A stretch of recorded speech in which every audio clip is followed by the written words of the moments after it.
आज के कार्यक्रम के मुख्य अतिथि महोदय, अध्यक्ष महोदय, मंच पर विराजमान राष्ट्रीय अध्यक्ष महोदय युद्धेश्वर जी कुमार साहब एवं सभी मंचासीन मेरे पंच परमेश्वर, गांव-गांव से पधारे हुए सभी कोहिनूर हीरो के रूप में यहां पधार कर इस मंच की जो शोभा बढ़ाई, उसके लिए मैं आप सभी का आभार व्यक्त करता हूं। और कुछ चीजें यहां अभी सामने निकल कर आई कि हम एक हो तो हो कैसे, उसका भी कोई मार्गदर्शन होना चाहिए।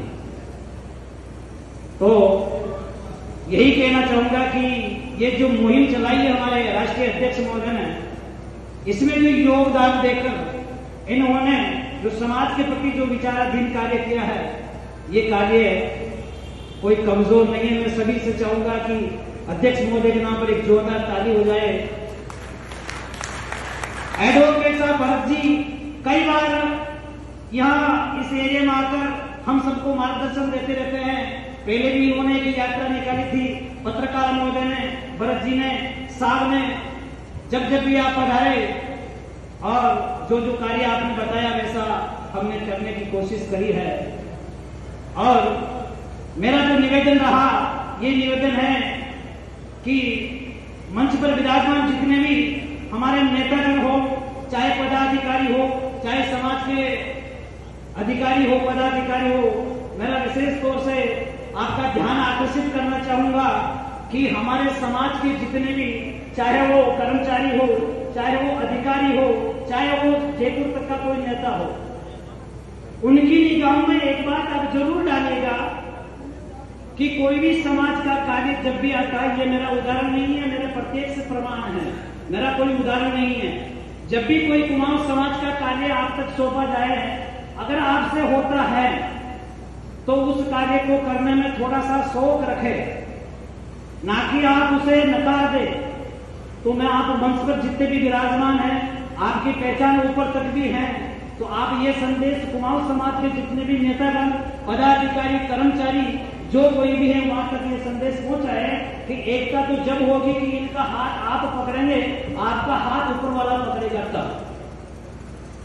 डायरेक्ट ना तो ये वहां जा सकते हैं, ना मैं जा सकता हूं। कई बार ऐसे कई कार्यों के लिए, समाज के कार्यों के लिए मैंने जयपुर तक के फोन किए, जो अपने समाज के हैं, जिनको मैंने काम किए, उनको काम बताया, उनका अभी तक कोई रिप्लाई नहीं आता है। सिर्फ एक बंदा ऐसा है जो फोन उठाता है, काम करता है, होता या ना हो, फिर भी वो बंदा आपको रिप्लाई देता है। उनका नाम है ललित कुमार, जो शायद मैं उनकी शक्ल भी नहीं जानता हूं, यहाँ भी अगर हो तो फोन पर काम होता है, फोन पर काम बता देते हैं। सेकंड, आप सभी से मेरा हाथ जोड़कर आग्रह है, निवेदन है, आप किसी भी कार्यक्रम में, अब देखो आप बता रहे हो ना कि कड़ी से कड़ी कैसे जोड़े। आपका कोई कार्यक्रम हो, आपकी थाली प्रसादी में, या आपका कोई ऐसा सामूहिक प्रोग्राम हो, उसमें आप कांग्रेस या बीजेपी के नेताओं को बुलाते हैं, इनको कभी आपने बुलाने का शौक रखा क्या? आपके समाज में अध्यक्ष है, आपके समाज में उपाध्यक्ष है, आपके समाज में जिला लेवल का अध्यक्ष है, आपके समाज में राष्ट्रीय लेवल का अध्यक्ष है, आप उनको बुलाने का शौक क्यों नहीं रखते हो? किसी भी कार्यक्रम को अगर बुलाना हो तो कांग्रेस, बीजेपी, अदर कास्ट का जो नेता होगा उसको बुलाओगे, हाथ तो उसके मजबूत हो रहे हैं। आप अगर उनकी जगह पर इन नेताओं को बुलाते, इन पदाधिकारियों को, समाज के लोगों को बुलाते, तो हाथ इनका मजबूत होता। पार्टी भी ये सोचती कि इन भाइयों के हाथ में बहुत सारे वोट है, समाज है, हम इनको पकड़कर हमारे साथ रखे ताकि इस समाज का बदलाव हो सके। पर हमने ये कभी सोचा ही नहीं कि हम हमारे गांव के पंच, सरपंच, जो भी हमारे समाज के हैं, उनसे तो ये मुहूर्त करवा लें। सबसे पहले हम कांग्रेस, बीजेपी के नेताओं को बुलाए, आइए, साफा उन्हें बंदा किया, स्वागत उसका कर लिया, और आपका एक बुजुर्ग, आपका एक अध्यक्ष, आपका एक उपाध्यक्ष, आपका एक सचिव समाज का जो रात दिन आपके लिए दौड़ता है, उसको आपने एक साबित की कीमत नहीं समझी। सबसे बड़ी गलती है। मैं अध्यक्ष हूं इसलिए नहीं बोल रहा हूं, मैं पूरी राष्ट्रीय कार्यकारिणी में विराजमान है, इसीलिए मैं कह रहा हूं कि हम क्या हैं। जब तक हम पार्टी को नहीं जाएंगे तब तक हमारी कोई पहचान नहीं होगी। इसीलिए इससे ज्यादा और कुछ नहीं कहना चाहूंगा, समय का अभाव है। जय हिंद, जय भारत।